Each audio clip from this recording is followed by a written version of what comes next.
Thank you, Mr. Speaker.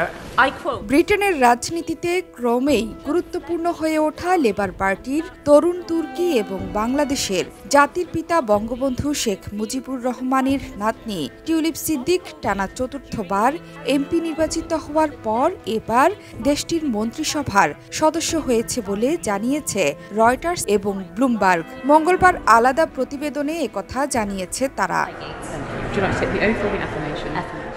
যুক্তরাজ্যের city minister হিসেবে তিনি আর্থিক সেবা খাতের দেখভাল করবেন। টিউলিপ সিদ্দিক আগের কনজারভেটিভ সরকারের অধীনে এইচএসবিসির সাবেক ব্যাংকার বিম এফোলামির স্থলাভিষিক্ত হবেন। একই সঙ্গে ব্রিটেনের প্রথম বাংলাদেশি বংশোদ্ভূত মন্ত্রী হতে যাচ্ছেন টিউলিপ সিদ্দিক। প্রতিবেদনগুলোতে বলা হয়েছে, মন্ত্রী হিসেবে তার নিয়োগের বিষয়টি এখনও আনুষ্ঠানিকভাবে ঘোষণা করা হয়নি। লেবার পার্টি বিরোধী দলে থাকার সময় টিউলিপ এই পদে ছায়া মন্ত্রী হিসেবে দায়িত্ব পালন করেন। তিনি এবার চতুর্থবারের মতো ব্রিটিশ পার্লামেন্টের সদস্য নির্বাচিত হয়েছেন।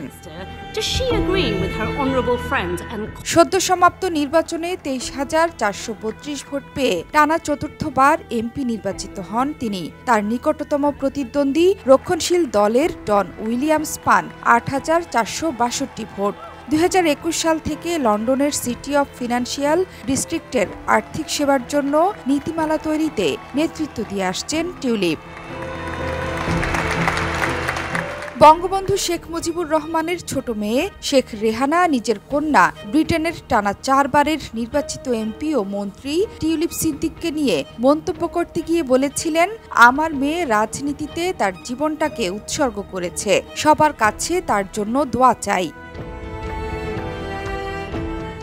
২০২০ সালের জানুয়ারিতে যুক্তরাজ্যের বর্তমান প্রধানমন্ত্রী স্যার কিয়ার স্টারমারের লেবার পার্টির নেতা হওয়ার প্রার্থিতার জন্য কমপক্ষে ২২ জন দলীয় এমপির সমর্থনের প্রয়োজন ছিল। সে সময় প্রথম দিকে স্টারমারকে মনোনীত করা কয়েকজনের অন্যতম ছিলেন টিউলিপ সিদ্দিক। কিয়ার স্টারমার শেষ পর্যন্ত ২০২০ সালের এপ্রিলে এ লড়াইয়ে জয়ী হন এবং এর ৪ বছরের মাথায় তিনি লেবার পার্টিকে পুনরায় ক্ষমতায় ফিরিয়ে আনলেন।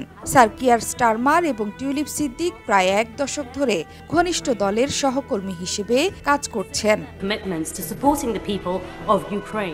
টানা চতুর্থবার বিজয়ী হওয়ার পর টিউলিপ পুরনো স্মৃতিচারণ করতে ভোলেননি। তিনি জানান, হেড স্পিচের শিকার হওয়ার পর কিয়ার স্টারমারই তাকে প্রথম ফোন করেছিলেন। তাদের সহকর্মী জো কক্স ২০১৬ সালের জুনে যখন খুন হন, তখনও স্টারমার থেকে সবার আগে ফোন পেয়েছিলেন টিউলিপ। টিউলিপের এলাকার স্থানীয় ওয়েবসাইট হাম অ্যান্ড হাই টিউলিপকে উদ্ধৃত করে লিখেছে, টিউলিপ অসুস্থ হওয়ার সময়ও তার পাশে দাঁড়িয়েছিলেন কিয়ার স্টারমার। তিনি বলেন, আপনি যে পরিবর্তন চেয়েছিলেন তার জন্য ভোট দিয়েছেন। এমন একজন নেতাকে ভোট দিয়েছেন যিনি সহানুভূতিশীল এবং দয়ালু। তৎকালীন হ্যামস্টেড ও কিলবার্ন এবং বর্তমানে হ্যামস্টেড ও হাইগেটের এমপি ৪১ বছর বয়সী টিউলিপকে লেবার পার্টির অভ্যন্তরে নতুন প্রজন্মের তুমুল সম্ভাবনাময় রাজনীতিবিদ হিসেবে দেখেন দেশটির রাজনৈতিক পর্যবেক্ষকরা। বঙ্গবন্ধুর নাতনি টিউলিপের তেজস্বী ভাষণ ও নেতৃত্ব গুণও প্রশংসা কুড়িয়েছে।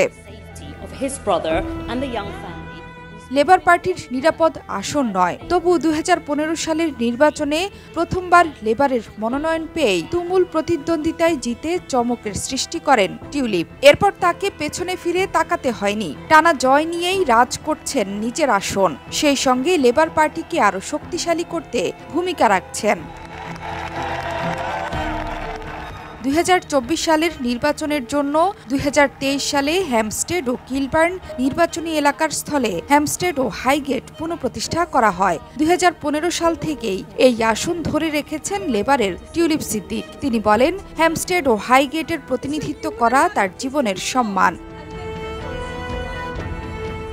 চলতি বছরের মেতে টিউলিপ ফিনান্সিয়াল টাইমসকে জানান, ব্রিটেনের শ্রম বাজারকে প্রতিযোগিতামূলক করতে এবং এর বিভিন্ন প্রতিবন্ধকতা দূর করতে তিনি আরও বেশি কাজ করবেন। গৃহায়ন ও অবকাঠামো প্রকল্পের দ্রুত বাস্তবায়ন এবং বিনিয়োগ আকর্ষণেও কাজ করার কথা জানিয়েছেন টিউলিপ সিদ্দিক।